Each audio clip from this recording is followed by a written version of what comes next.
If I'm playing 1-3, I will open to between $12 and $15. I tend to raise smaller amounts before the flop in general.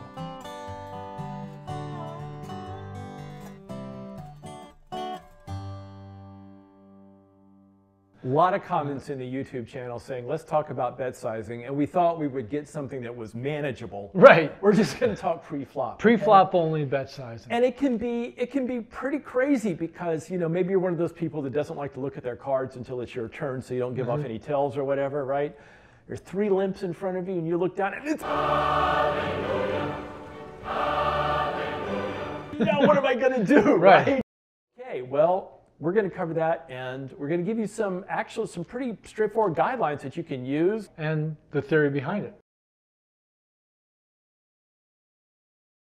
Here is the fundamental principles that I think apply to pre-flop raising. You want to raise enough so that people that are calling with weaker values are essentially giving you Sklansky bucks. Right? If you're raising with ace-queen suited and they're calling with jack-7 offsuit, you're making Sklansky bucks right there. Right. You want to limit the field.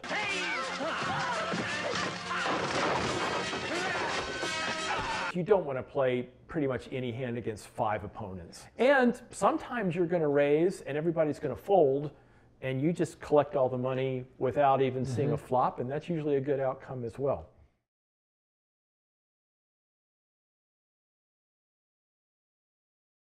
So we're going to talk about some guidelines that we have about how you raise pre-flop. My opening raises are usually between 4 and 5x the big blind. If I'm playing 1-3, I will open to between $12 and $15. Okay. But I also add 1 big blind unit for each limper that's in front. Right. So for instance, let's say 2 people limp in a 1-3 game, and I wake up with pocket kings. I'm going to make it between 12 and 15, but then I'm going to add $6 more. So I'm going to open to between $18, $21. 20 sounds like a really good, 4 nickels go out there, boom, there's my raise. Right. And the idea there is if you were to just raise to 4x, that now you're, because there's that extra money already in there from the limpers, you're giving too good of odds for people to call. That's the reason. I'm making it too attractive. Yeah, because the pot is already swollen a little bit, you need to bet extra so that they're still getting the wrong odds to call. The other thing I will do is I will sometimes open a little bit more in early position. And the reason for that is because if I play the hand, I'm going to have to play it out of position. I would rather do more work to limit the field. So you're saying if it's folded you on the button, that's where you would raise to 4x, but under the gun maybe 5x as it? I might even in a 1-3 game. Exactly. I might even do 3x on the button, like $10 is a round number in a 1-3 game. Right. Because all I have to do is get through the blinds.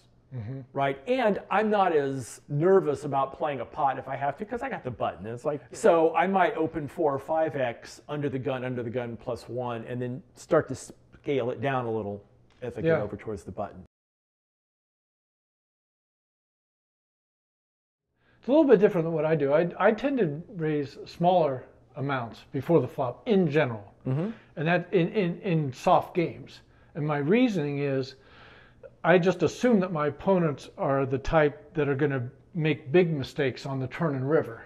And so if I open for, say, 5 or 6x in a 1-3 game, if I open for, say, 18, a lot of people do that kind of thing.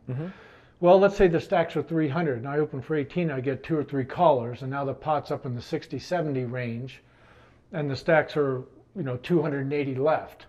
Okay, and if you look at the stack to pot ratio of that, compared to if I open for, say, $10 in a 1-3 game and I get a couple callers, now the pot's $30. Right.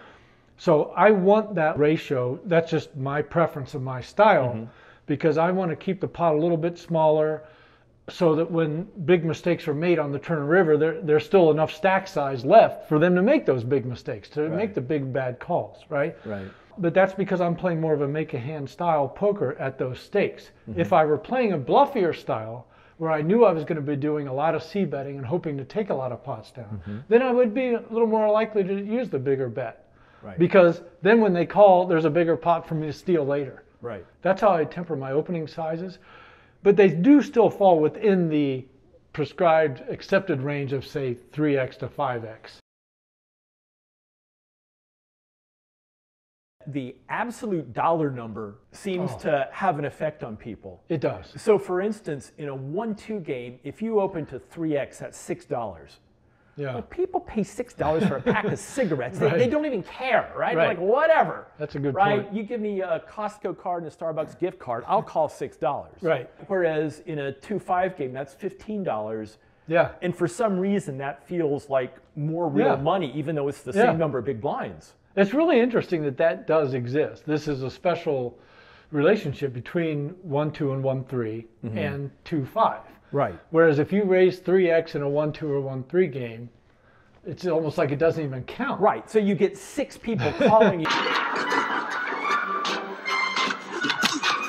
You're just like, oh my God, this is no fun. Right. Whereas if you open to 3x in a 2-5 game, that probably will limit the field some amount. You have to adjust your raises to get the results that you're looking for. And in particular, you would like to get some limiting of the field. And if 3x isn't doing it in your 1-3 game, go ahead and experiment with 4 or even 5x. 1, 2, 3, 4, 5. But again, it is important if there's limpers in front to add some sugar. The formula that I use, the say 4x plus 1 extra big blind for each limper, just makes it easy for me. That way, when I wake up with queens, I'm just, okay, that's my number, there's my formula, and out goes the raise.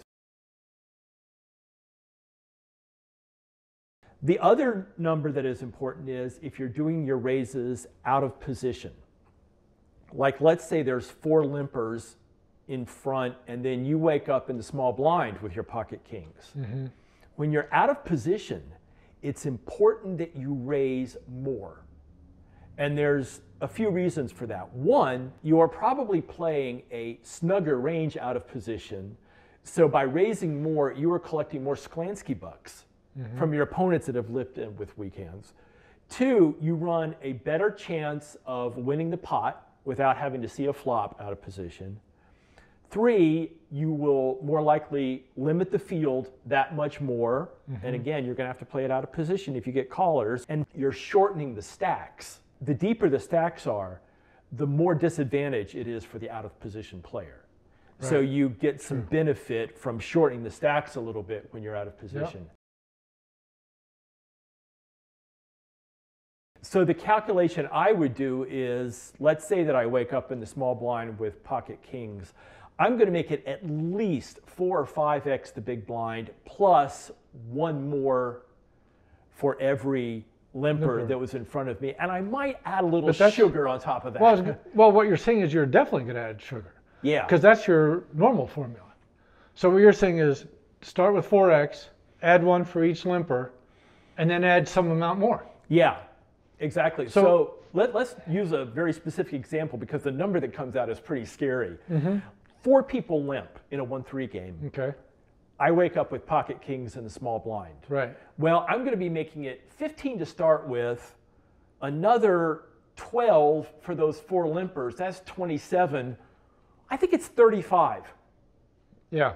On a $300 stack, I am more than happy to make it $35 with pocket kings.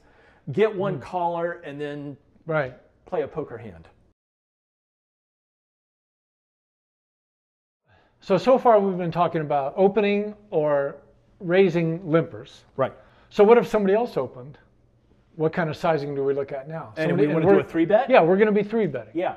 You know, for 3-betting, it's pretty similar. The rule I like to use is 3 times the original open. And again, I add an extra opening unit for any cold caller behind. So let's say somebody opens to $10 in a 1-3 game, and they get a caller behind them. And now I'm in the cutoff with my pocket queens. Okay, 3 times the original $10 is 30. 1 extra $10 for that cold caller, that's 40. I'm going to make it 40. Okay. And it doesn't have to be exactly 40. It's not going to be less. Right, that's good. I might make it 45 just because that's not quite such a round number. Yeah. And it pretty much ensures that the button's going to get out of my way. If I'm 3-betting out of position, then it's the same idea, but instead I'm going to make it 4x the open plus extra for each caller. So somebody opens to 10 in a 1-3 game, they get 2 callers, and now I wake up with my kings in the small blind. Well, it's 4 times their $10 plus 20 more for the 2 cold callers. That's 60. And I might add some sugar and make it 75 because that's 3/4 and it's a nice round number. And if everybody wants to fold, that's really fine. Yeah. And if one person wants to call, we've got a big pot and I can really stomp on them come the flop. If these adjustments affect your game, it's more likely, I think, to make you bet more than you used to than less. Yes. So that's kind of what we're saying here is if in doubt, bet more. Particularly if you're playing quality cards and your opponents are coming in with weaker cards, no matter what happens after the flop, when you put more money in with quality cards and your opponents put the same amount of money with weaker cards, you make Sklansky bucks. Right there. And that's value right there. So far we've been talking about formulaic ways of coming up with numbers. This is all solid stuff. Another factor that comes in is the metagame stuff. And so Tommy is the master of the metagame. So well, so let's say, I'll give you an example. When I was playing 5-10 a lot, okay, if I was in a game where everybody was opening for 40 or 50, I would open for 30. You know, for hours on. So why would you do that? Well, part of it is what I said before. I like to keep the pot smaller in general so that I can put myself in a position to cash in on huge mistakes later in the hand. Right. Don't want to get the stacks in too early.